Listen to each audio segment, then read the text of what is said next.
Now I invite Afroz Alam to come to the stage and deliver the speech. Now,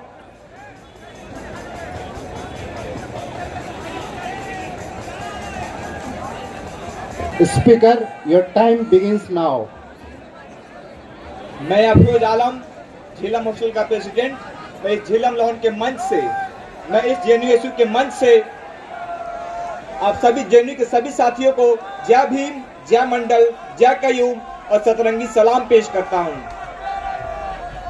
साथियों, मैं जयपाल मुंडा को प्रणाम करता हूं। साथियों, फिलिस्तीन में हो रहे नरसंहार को मैं और हमारी पार्टी इस मंच से कंडेम करते हैं। यूक्रेन में हो रहे युद्ध की वजह से वहां के तबाह हुए लोगों के साथ हम अपनी संवेदना व्यक्त करते हैं। साथ ही मैं इस मंच से पेरियार के कथन को दोहराना चाहता हूं। वो कहते हैं कि जब एक मजबूत देश एक कमजोर देश का शोषण करता है तो मैं उस मजबूत देश के खिलाफ हूं। जब एक देश एक राज्य का शोषण करता है तो मैं उस देश के खिलाफ हूं। जब एक राज्य एक गांव का शोषण करता है तो मैं उस राज्य के खिलाफ हूं। जब एक गांव एक परिवार का शोषण करता है तो मैं उस गांव के खिलाफ हूं। जब एक परिवार में एक पुरुष एक महिला का शोषण करता है तो मैं इस पुरुष के खिलाफ हूं।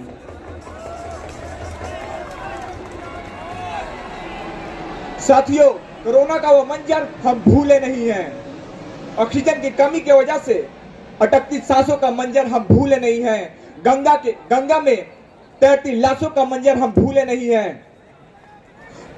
रोड पे हमारे किसान भाई हजारों हमारे मजदूर भाई हजारों हजार किलोमीटर तक अपने पेटों में गमछा बांधकर चलने का मंजर हम भूले नहीं हैं। उनके पांव के छालों का मंजर हम भूले नहीं हैं।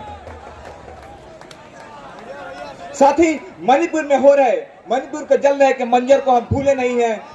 मणिपुर के हिंसा की वजह से वहां के हजारों हजार लोगों का माइग्रेशन का मंजर हम भूले नहीं हैं।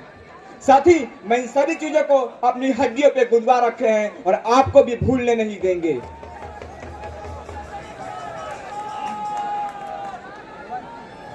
साथ ही मैं इस मंच से उन 800 किसानों को नमन करता हूं जो एमएसपी की मांग करते करते शहीद हो गए। मैं सिंधु बॉर्डर पे प्रोटेस्ट कर रहे किसानों के साथ इस मंच से खड़ा हूं और मैं उनको अपना सपोर्ट भेजता हूं।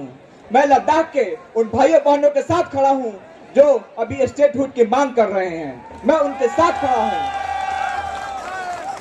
साथ ही मैं कश्मीर के उन भाइयों बहनों के साथ खड़ा हूं जिनके ऊपर अत्याचार हुआ है। मैं उस अत्याचार के खिलाफ खड़ा हूं। साथ ही जैसा आप देखते हैं, मैं इस मंच से न्यू एजुकेशन पॉलिसी के खिलाफ बिगुल फूंकता हूं और मैं जंग का ऐलान करता हूं, क्योंकि ये न्यू एजुकेशन पॉलिसी नहीं, ये न्यू एजुकेशन पॉलिसी नहीं, ये नो एजुकेशन पॉलिसी है, जिसमें हम बहुजन पिछड़ा, अति पिछड़ा, दलित और आदिवासी भाइयों को और पसमानदा भाइयों को और संरक्षक भाइयों को यूनिवर्सिटी के दहलीज से दूर करने की कोशिश की जा रही है। साथियों, यूनिवर्सिटी को, कॉलेजेस को और कैंपसेस को प्राइवेटाइज किया जा रहा है। इस प्राइवेटाइजेशन के नाम पे, कमर्शियलाइजेशन के नाम पे, कैपिटलाइजेशन के नाम पे हम बहुजन, दलितों और पिछड़े समुदाय से आने वाले तबकों के साथ साजिश रची जा रही है। साथ ही हम ये बता देना चाहते हैं कि हम इनके न्यू एजुकेशन पॉलिसी को रिजेक्ट करते हैं।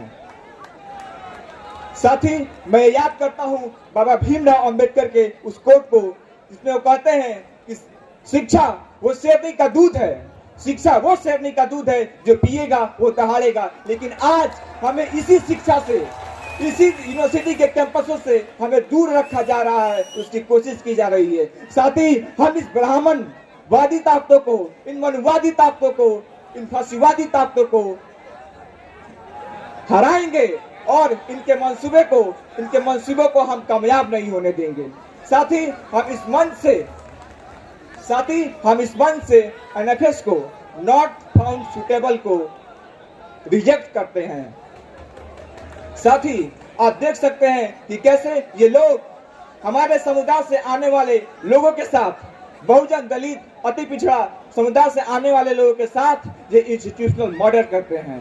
रोहित वेमुला के साथ ये इंस्टीट्यूशनल मर्डर करते हैं। न जाने इस लिस्ट में और कितने हमारे बहुजन, दलित, पिछड़ा, आदिवासी भाई हैं। साथ ही मैं ये बताना चाहता हूँ कि आज इस मंच से मैं रोहित वेमुला एक्ट की मांग करता हूँ, और मैं ये मांग करता हूँ कि इस देश के सारे यूनिवर्सिटी में, कॉलेजेस में, कैंपस में रोहित वेमुला एक्ट को लागू किया जाए, ताकि हमारे आने वाले भाई बहनों का इंस्टीट्यूशनल मर्डर ना हो।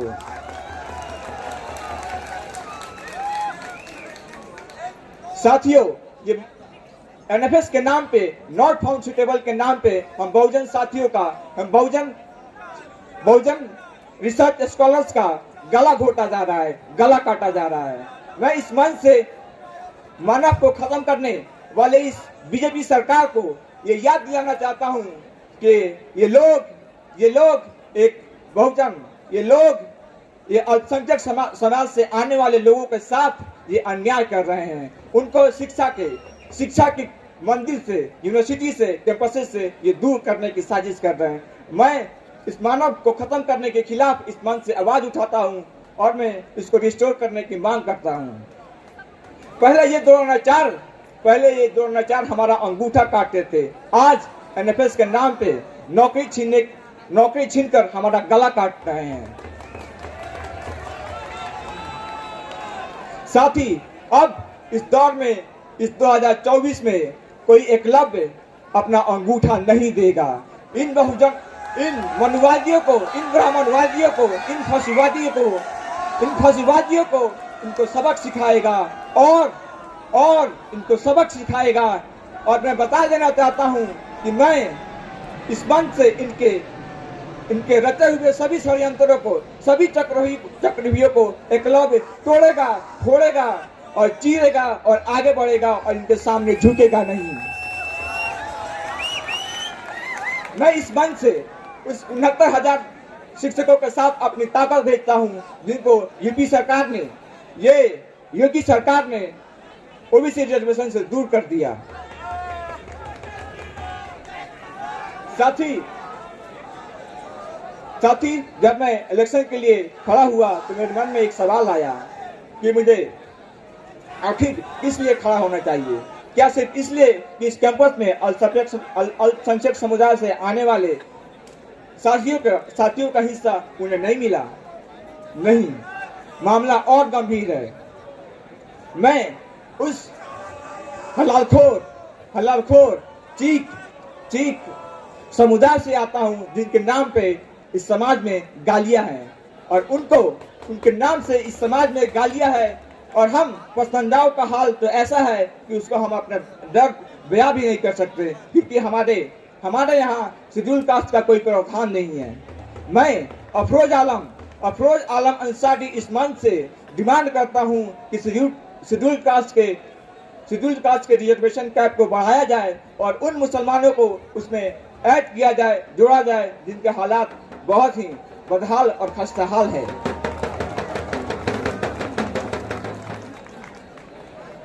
ये बीजेपी के लोग भारत की बहुरंगी विरासत को मरियमेट करने की कोशिश कर रहे हैं। ये लोग इस गंगा जमनी तहजीब को बर्बाद करने की कोशिश कर रहे हैं। ये लोग वन नेशन वन इलेक्शन के नाम पे, वन नेशन वन इलेक्शन के नाम पे, वन नेशन वन लैंग्वेज के नाम पे ये लोग छीछालेदर कर रहे हैं। साथ ही जब इन मनुवादियों से जब आप बात कीजिएगा, जब से कहिएगा कि वन नेशन वन कास्ट की बात कहिएगा, तो ये इनका मुंह भूल जाएगा और ये आय बाय टाय करने लगेंगे और इनका मुंह हो जाएगा बैगन।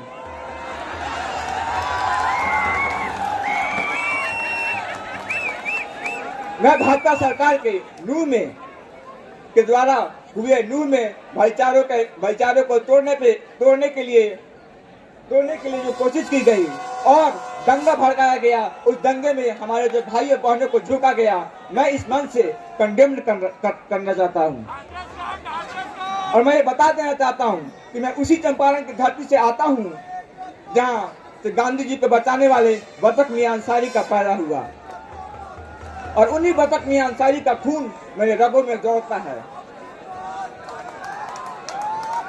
जब तक मैं और हमारी पार्टी, हमारा संगठन जिंदा है, मैं बता देना चाहता हूं कि इन मनुवादी, सांप्रदायिक, जातिवादी शक्तियों को हम पनपने नहीं देंगे। इस देश में, इस कैंपस में पनपने नहीं देंगे।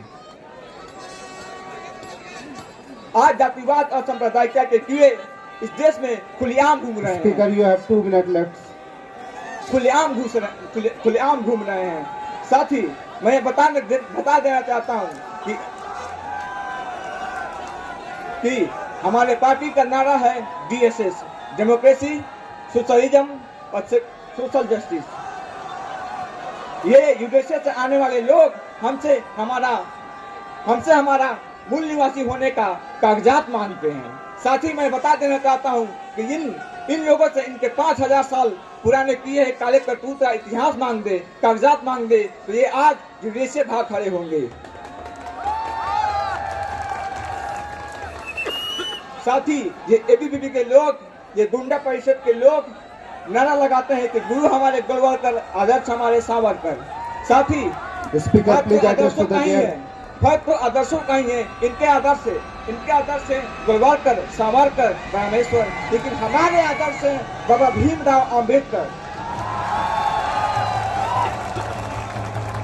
साथ ही मैं इस कैंपस में आता हूं तो मैं इंश्योर करूंगा कि इस कैंपस में कोई दूसरा नजीब, मेरा भाई कोई दूसरा नजीब ना बन जाए, कोई दूसरा रोहित वेमुला ना बन जाए। फोर्सल अलॉटमेंट में OBC रिजर्वेशन को इम्प्लीमेंट कराऊंगा। मैं इंश्योर करूंगा कि इस MCM और नॉन नेट फेलोशिप को बढ़ाया जाए, जो बाबा आदम के जमाने से बढ़ा नहीं है। मैं 650 mg पैरासीटामोल कल्चर को दूर करूंगा, जिसमें जब भी आप हेल्थ सेंटर जाते हैं तो हमें सिर दर्द, कान दर्द, बदन दर्द, हाथ दर्द के लिए सफदरजंग रेफर कर दिया जाता है। मेरा सबसे बड़ा मांग ये है कि SL का नाम Baba Bhimrao Ambedkar school of language किया जाए, SIS का नाम Savitri Phule school of international studies किया जाए, PPLS का नाम Fatima Sheikh school of social science किया जाए।